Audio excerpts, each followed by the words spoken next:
What's good, guys? Welcome back to Nothing But Buckets, the NBA Hoop Podcast, where we talk all things hoop. I'm your boy, Mike B, back with another video, back to talk Jrue Holiday to the Boston Celtics. Also, since today is Media Day, I'm gonna give you guys my season award prediction for this upcoming season.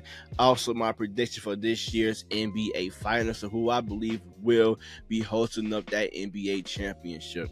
If you're new to the channel, hit that sub button, like this video, tune in because we're gonna go deep into the whole NBA season with highlights, news, breaking news, NBA content, all that good stuff. So without further ado, let's get into the episode. So the rich get richer as the Boston Celtics trade for Jrue Holiday after seeing their nemesis, the Milwaukee Bucks, get better. The Boston Celtics said, hold my beer, we're going to go out and get Jrue Holiday, a guy that played for your team who probably know your guys' weakness. We're going to add him to our team, giving up Robert Williams and Malcolm Brogdon, a couple extra picks. This move was huge for the Boston Celtics. They bid it out. Philly, Clippers, the Bulls was in there, to name a few teams that was in on Jrue Holiday. And Jrue Holiday is going to fit Boston like a glove, man. He's going to take the role of Marcus Smart to me, to be honest with you. Both guys are tremendous on the defensive end. I think Jrue Holiday is a better offensive player. Both guys are great leaders. Will probably just fit right in with Jason Tatum and Jaylen Brown. You can play him at the 1 or the 2. He got championship experience already. He's a champion. You know, Boston Celtics trying to get to and win the champion. So I think he's going to help Boston a lot. I'm curious to see what kind of lineup they run with. They're going to play him at the 1 and play Jaylen Brown at the 2. Is they going to play him at the 2 with Derek White at the 1? They got a lot of things, you know, they can do. Joe Mazzulla got his hands full with this one, but it's a great fit for this team. And the Eastern Conference, to me, to be honest, is really a 2-team race. If nobody's get hurt, it's really the Boston Celtics and the Milwaukee Bucks, and it's everybody else. So Boston knew what they had to do. They seen Milwaukee go out and get Dame Lillard, so they knew they had to do something this upcoming season to at least, you know, be on that same level, to stay on that same level as the Milwaukee Bucks. And this move, you know, it does that. You know, he ain't Dame, but he already got 2 scoring machines in Tatum and Brown to attack Giannis and Dame. So I like this move for the Boston Celtics. I even more like this move for the Portland Trailblazers because they get back to Boston. They're gonna lose. They're gonna miss Robert Williams, even though sometimes he missed a lot of games. But that defensive presence that he brings, you know, they're gonna take a hit on that. But as far as Portland, they get a guy they can pair up with DeAndre Ayton. DeAndre Ayton said plenty of times he wanted to play the 4. Now you got you a 5 for the future. Or if you want, you can probably flip him for something. I'm pretty sure teams would love to have a Robert Williams on their team. But right now, if I'm Portland, I would keep Robert Williams on this team and see what I got with him and DeAndre Ayton. I will also keep Malcolm Brogdon, who's a veteran guard who can teach my young guards and be a veteran in that locker room. And maybe, depending on where this team at the trade deadline, I would try to flip him for some more assets. So Portland got a nice 7-man rotation. Scoot, Shaedon Sharpe, Jeremy Grant, Ayton, and Robert Williams. And you got Simons and Brogdon off the bench with the rest of the young talents that you got on this roster. So if this team want to go out and compete, they can compete. I can see this team being flirting around that play-in spot because this is a nice team, you know, as is right now, you know, led by Chauncey Billups. They got pieces to go out and compete with the best of them. Maybe not win games, but they can go out there and compete. And you now giving Scoot Henderson a nice, solid team to, you know, get the best of his ability out. And also DeAndre Ayton, who's at best can be a 22-12, or at worst just a 18-10, which is still solid. You know, it's still solid for the Portland Trailblazers, who trying to go through with this rebuild. You at least want your newly guard to have some pieces around him to see what it's like to have a solid team around, so you can just go on from there. So this trade, I feel like everybody wins. The Phoenix Suns get what they want. They unload DeAndre A, and they get some more key role players. They get the center that they believe fit their style of play. Milwaukee get Dame. Portland get Younger. They get probably the best trade package they can get, even if they would have went with the Miami Heat. Boston get Jrue Holiday. So everybody wins in this trade. So I can't wait to see it all play out, man.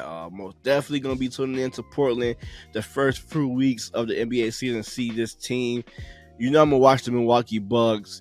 Phoenix Suns must watch TV, and the Boston Celtics as well. So NBA season is gonna be cracking, man, for sure. Next up, let's go to the season award prediction. First award is Clutch Player of the Year. Last year it was won by De'Aaron Fox. This year I'm going with the runner-up, DeMar DeRozan. I feel like we're going to be in a lot of close games, and we've been depending on DeMar DeRozan to bring us home for the past 2 years, and I think it will continue. You're probably going to see Zach close a lot of games out, but DeMar DeRozan still will be the go-to guy in crunch time. And I think he's going to get this award. I think he's one of the best closers in today's league, the mid-range assassin. And I think he's going to do a lot this year for the Bulls to get us some victories this year. So I'm going with DeMar DeRozan to win the Clutch Player of the Year. Should have won it last year, but I understand giving it to De'Aaron Fox as well. Coach of the Year, I'm going with the head coach of the OKC Thunder. If you've seen my last video, you know I am a high on the OKC Thunder. I predicted they will be top 5 in the Western Conference, and I'm sticking to that. I'm all in on Shea after seeing what he did last year. I love Jalen Williams. Josh Giddey gonna take another step. I'm interested to see how Chet come back. He looked stronger.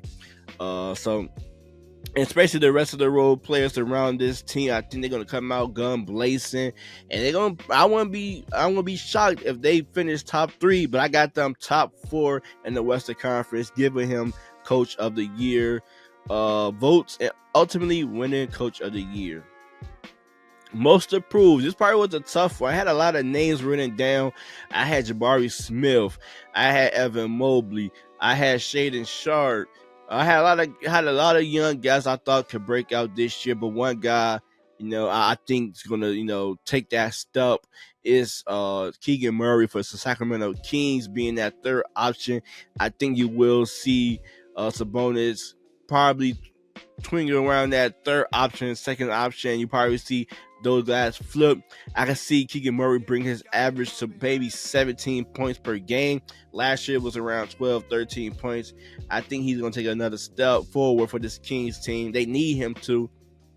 And I think he's going to win Most Improved Player of the Year. Sixth Man of the Year, I'm going with Emmanuel Quickley from the New York Knicks. Last year, could have won the award. I think nothing changed this year. I think it's going to be even more of a threat off the bench offensively. They're going to need him, especially when you got inconsistent guys sometimes like Julius Randle, RJ Barrett, Tibbs Love quickly. I think he's going to get even more of a chance to get that award this year. I can see him boosting his scoring average to maybe 17 points per game as well. So Emmanuel Quickley will be my sixth man of the year. Rookie of the year, I think it's going to be a runaway award. Scoot Henderson, I think nobody come close. Maybe Chet Holmgren come close. Victor could win it, but I don't see him playing over 65 games. I think the San Antonio Spurs are going to take things slow with him, but if he do, of course he's going to win that award just off popularity, and maybe he's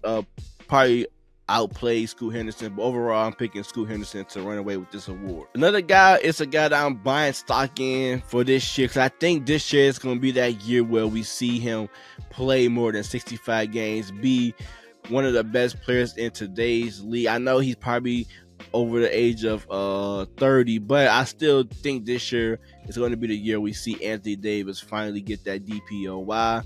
The team is better. Hopefully we can see him play some 4, so maybe we can get some longevity. I think we're going to see Anthony Davis take a little bit of that role off LeBron James. We're going to see him have one of the best years in the Lakers jersey this year, and I think he may get some DPOY consideration. I think I'm picking him to win. So Anthony Davis, I'm putting my stock into you for this year. Please do not let me down. And last but not least, MVP. Last year was Joel Embiid. I think this year we going back to the guards. And I'm taking Devin Booker, man. I think Devin Booker will have a phenomenal season being the lead guard, the lead player, or in the Phoenix Suns. We know KD up there in age, so injury probably set him back. Bradley Beal been dealing with injuries for the past few years, and I think the ball is going to be in Devin Booker's hands a lot.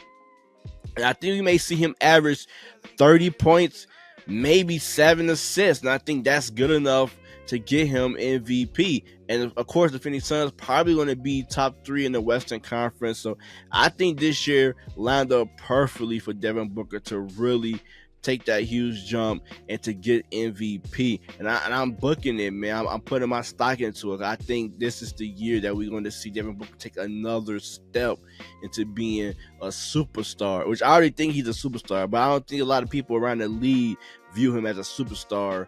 I think they view him as a star, but not a superstar. I think he's the best shooting guard in the league. That's my opinion. I think this year he's going to really show it and probably get that MVP. Before we get up out of here, man, my finals matchup prediction, I'm going with Phoenix coming out of the Western Conference, going head up with the Milwaukee Bucks in a rematch from a few years ago. The winner of that, it's up in the air, man. I think either one can win it, but I'm gonna go and say the Phoenix Suns will be the NBA championship when it all said and done. Devin Booker gets the Finals MVP award, and KD finally get his ring outside of Golden State.